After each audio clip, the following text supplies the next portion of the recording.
everybody, welcome to another kiln unloading. My name is Sally Roper and I'm coming to you from Ocho Rios in Jamaica, and I want to thank you for joining me in my video today. So good morning, good afternoon, good evening, wherever you're watching me from. This is a continuation from the video that I did yesterday where I showed you how I loaded my kiln. So what is happening is I have not peeked inside the kiln.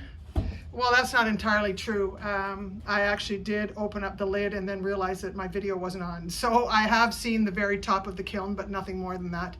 Anyway, I was hoping to have this as a big surprise so that we could enjoy this all together. But I kind of ruined that on myself.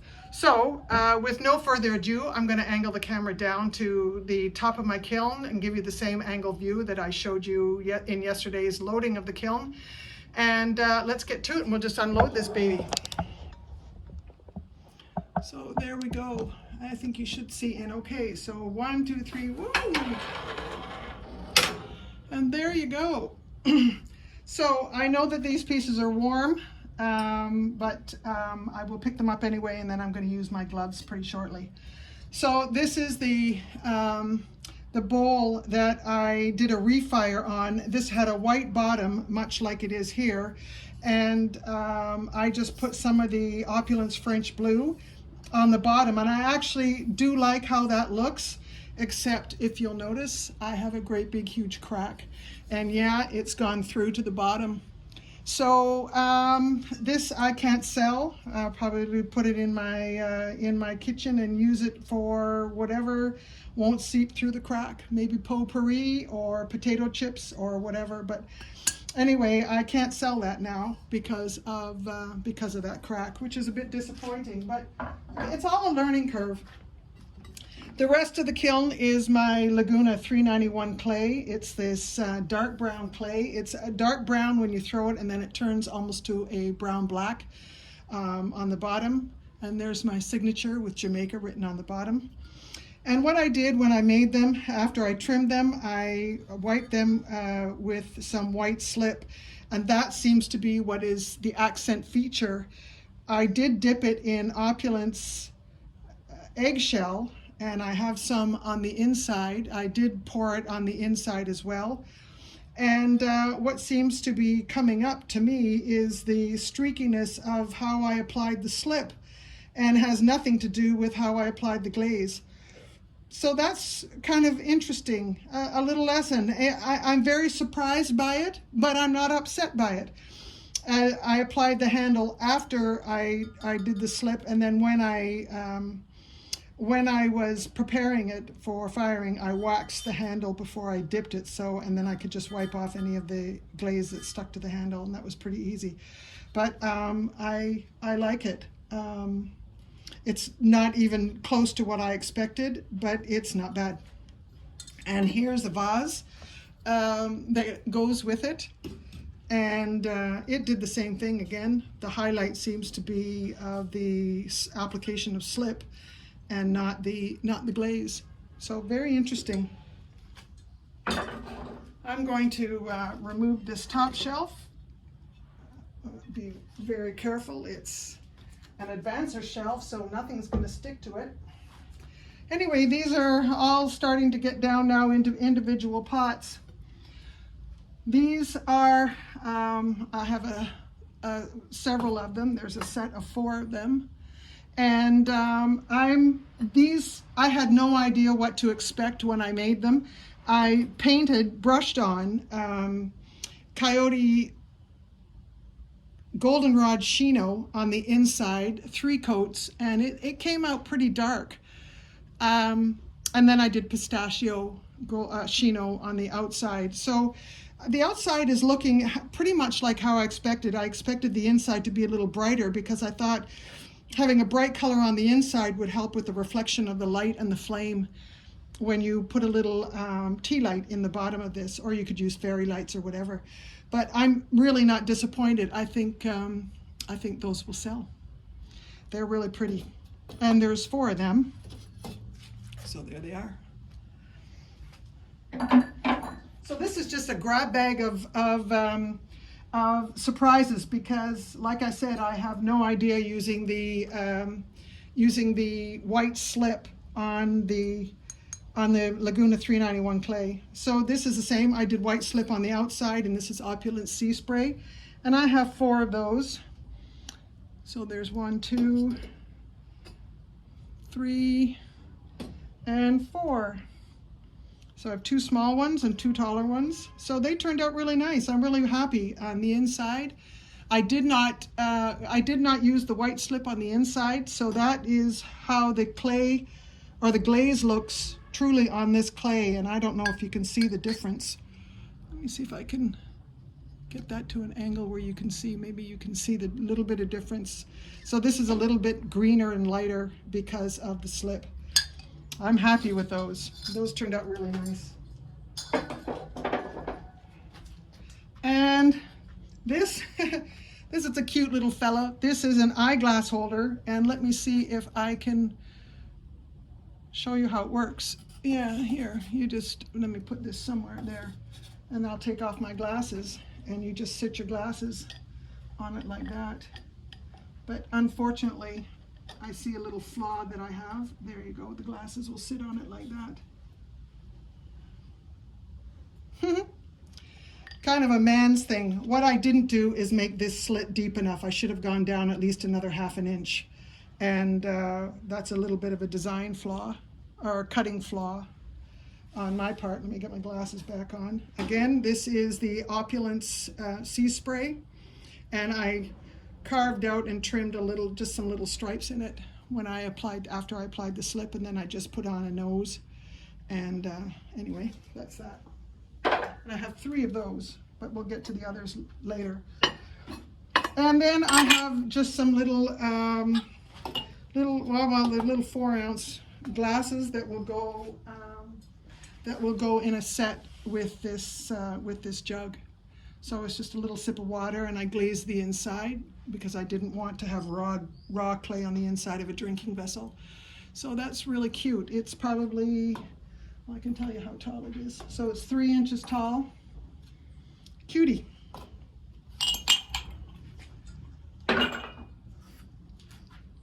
And there's the 4th one. Again, the feature seems to now be the slip as opposed to the glaze. And these are some mugs that I made. I'm really happy with this. This is with, I buy it from Clayscapes Pottery. It's Jess's Chun Blue from Jessica Putnam Phillips.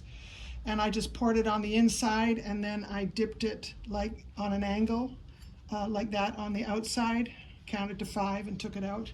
It's a very thick application. You have to apply this glaze very thick. But interesting that I have pitting on the outside but not on the inside. Yeah, interesting. And I have 4 of those. So those are going to sell as a set of 4. So if I rest them there, well, no, I'm not going to rest them. I'll just put them away. Anyway, those came out really, really nicely.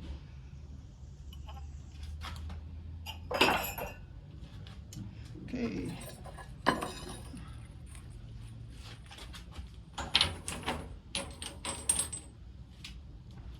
Now, as I take this shelf out, I have to be careful of the thermocouple. So I give it a little bit of, oh, I'm going to need my gloves now.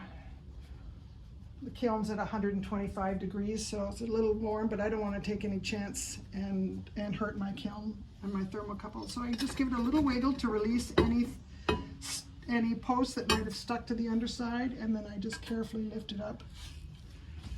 All right.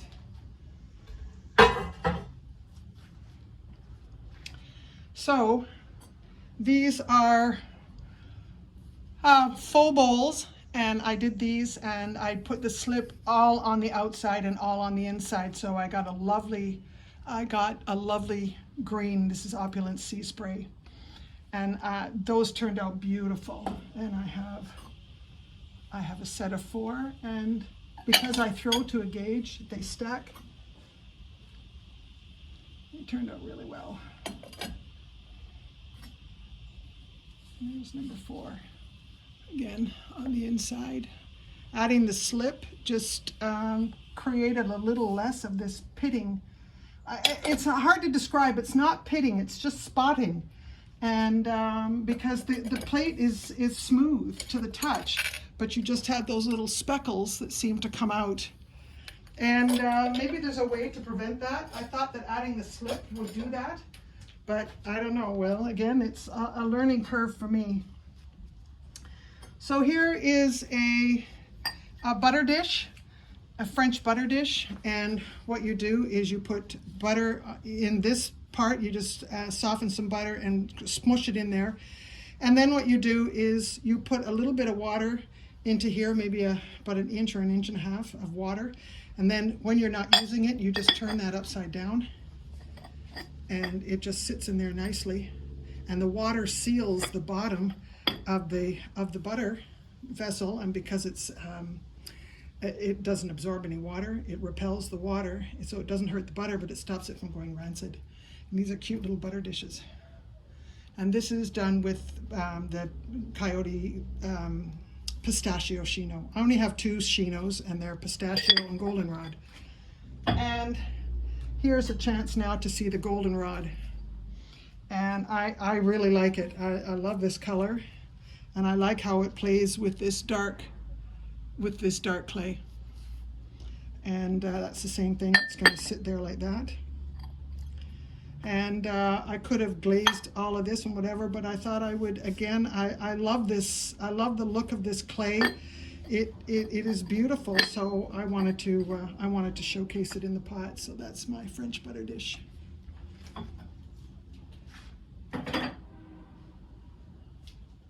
Okay, we're down, I think, to the last. We're down to the last row. Okay, and again, I give the shelf a little bit of a wiggle to release any posts, and I'm careful when I lift out the. I'm careful when I lift it out because I don't want to hurt the thermocouple. Okay. So here are some soup mugs that will go with the coffee mug, which would make a nice set of soup mugs and coffee mug. Again, this is done with the Jess's Chun Blue, available at Clayscapes Pottery. It's really, really nice. I love the way it's really solidly blue on the inside and speckled on the outside. That speckle, just as I said, just seems to be a phenomenon of the clay. And there's 2 more. And here's the 4th.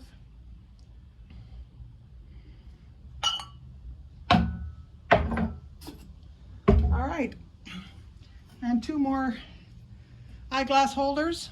Again, if you want to copy this, it's no problem. You can make it as tall as you want, and men can use it at their office, and they can put pencils in it. It has all kinds of uses, and then at night or when they're not working and don't want the glasses, they can just rest their glasses on here. And I should have cut that down a little bit farther, but anyway, it's still nice. And my last one, this one was done again in sea spray, and this is done in Jess's Chun Blue. I really like how that came out. That's really pretty. And as I said, I like to have a few things that are almost like specifically male oriented. Okay, my last piece is this bowl, and this is done in the eggshell. And I have a feeling that my eggshell is not at the right specific gravity. I think it's a bit light, because when I turn it over and look on this side, I don't see any of the white or the blue that I should be seeing. So I'm going to have to wait until that settles a while and siphon off some of the water that sits on the top. Either that or add more. I think I have a little bit more of the glazed powder, and I can just add it to thicken it up a bit. But I think that's what the problem is here. But again, I'm not disappointed with how that looks. It again shows the streaks of the slip application. You can see I applied it on the inside but not the outside. But that'll go nicely with the jug and the vase and the little cups. But that's it. And that's it, everybody. That's all I have. That's it. I am packing up everything. As you can see, my shelves are getting a little bit bare because I already started packing up my goods, but I will sand the bottom of all of these pots and then get them all packed up, load up my car, and I'm done. I'm about as prepared for tomorrow as I can be. So I want to thank you all very much for watching. It's been a pleasure kind of going through this mad rush to get ready for this marketplace tomorrow. And I can maybe take a bit of a breather this afternoon and rest my weary bones for half an hour. Anyway, thank you all very much for watching. If you liked the video, please hit like. If you have not subscribed and wish to, that would be great. And thank you very much for watching, and thanks for supporting my channel. It's a pleasure making these videos for you. If you don't see anything more from me for the next little while, I wish you all happy holidays. I wish you a prosperous new year. I know it seems a bit early for all of that, but I don't know when I'm going to do my next video, if it's later on this month or into early next month. So thanks all for supporting me and bearing with me, and your comments about the health of my husband. Yes, family always comes first. We got through it. He was fine the next day. So everything is great. All is good. All is good. So thanks a lot, everybody. Bye-bye.